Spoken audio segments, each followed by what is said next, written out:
नमस्कार, मैं हूं प्रियंका। आप देख रहे हैं वीरी टीवी भारत। उत्तर प्रदेश के मुख्यमंत्री योगी आदित्यनाथ ने आज दोपहर जनसंख्या नीति 2021-2030 लागू कर दी है। इस योजना का आयोजन मुख्यमंत्री आवास पर किया गया। उत्तर प्रदेश जनसंख्या नीति के जरिए परिवार नियोजन कार्यक्रम की शुरुआत होगी। इसके अंतर्गत जारी गर्भ निरोधक उपायों की सुलभता को बढ़ाया जाएगा। साथ ही सरकार की कोशिश सुरक्षित गर्भपात की समुचित व्यवस्था देने की भी होगी। आइए आपको बताते हैं क्या है जनसंख्या नीति का फायदा। जच्चा बच्चा मृत्यु दर की जा सकेगी कम।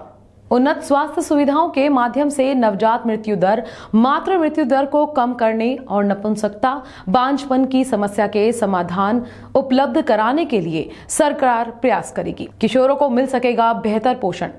इस नीति का एक उद्देश्य यह भी है कि 11 से 19 साल तक की किशोरों के लिए सही पोषण, शिक्षा और स्वास्थ्य के बेहतर प्रबंधन किए जा सकेंगे। इसके अलावा बुजुर्गों की देखभाल के लिए भी व्यापक व्यवस्था करना सरकार का लक्ष्य है। बेहतर नौकरी के लिए मिल सकेंगे अवसर। जनसंख्या नियंत्रण विधेयक पर योगी सरकार में मंत्री मोहसिन रजा ने कहा था कि अभी इसका कानून बनाने को लेकर सरकार ने जनता से राय मांगी है। जनता की राय के बाद, जनता की ही सिफारिशों के बाद हम इस कानून को जरूर लाएंगे। नसबंदी करने पर मिल सकेंगे ये सरकारी लाभ। नई नीति के तहत अगर घर का मालिक सरकारी नौकरी में है तो वह नसबंदी कराने के बाद एक्स्ट्रा इंक्रीमेंट, प्रमोशन, सरकारी आवासीय योजनाओं में छूट, पीएफ में एम्प्लॉयर कंट्रीब्यूशन जैसी कई सुविधाओं का हकदार हो सकेगा। प्राइवेट नौकरी वालों को भी सुविधाएं।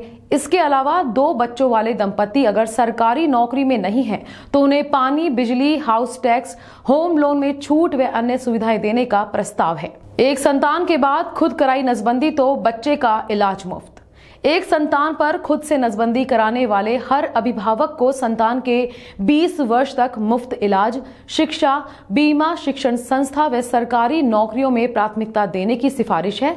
और इसके अंतर्गत सरकारी नौकरी वाले दंपति को 4 अतिरिक्त इंक्रीमेंट देने का सुझाव भी है। गरीबी रेखा के नीचे वाले अगर एक संतान के बाद कराते हैं नसबंदी, अगर दंपति गरीबी रेखा के नीचे है और एक संतान के बाद ही स्वैच्छिक नसबंदी करवाते हैं तो उनके बेटे के लिए 80,000 और बेटी के लिए 1 लाख रुपए एक मुश्त दिए जाने की भी सिफारिश की गई है। कानून का उल्लंघन करने पर चली जाएगी नौकरी। अगर यह कानून लागू हुआ तो 1 साल में सभी सरकारी अधिकारियों, कर्मचारियों को स्थानीय निकाय में चुने जनप्रतिनिधियों को शपथ पत्र देना होगा कि वह इसका उल्लंघन नहीं करेंगे। अगर ऐसा करते हैं तो इसमें सरकारी कर्मचारियों का प्रमोशन रोकने व बर्खास्त करने तक की सिफारिश है। 1 से ज्यादा शादियां की तो इसके अलावा अगर कोई आदमी 1 से ज्यादा शादी करे तो भी सभी पत्नियों से मिलाकर 2 ही बच्चे होने चाहिए। 2 से ज्यादा बच्चे होने पर वह व्यक्ति सुविधाओं से वंचित हो जाएगा। यही केस महिलाओं के साथ भी है। अगर कोई स्त्री 1 से ज्यादा शादी करती है तो सभी पतियों के साथ से 2 बच्चे होना ही जरूरी होगा। ये लोग नहीं आएंगे इस दायरे में। हालांकि एक्ट लागू होने के समय प्रेगनेंसी की स्टेज है या दूसरी प्रेगनेंसी के समय जुड़वा बच्चे होते हैं तो ऐसे केस में कानून के दायरे में नहीं आएंगे। अगर किसी का पहला, दूसरा बच्चा दोनों ही निःशक्त है तो उसे भी तीसरी संतान पर सुविधाओं से वंचित नहीं किया जाएगा। तीसरे बच्चे को गोद लेने पर भी रोक नहीं होगी।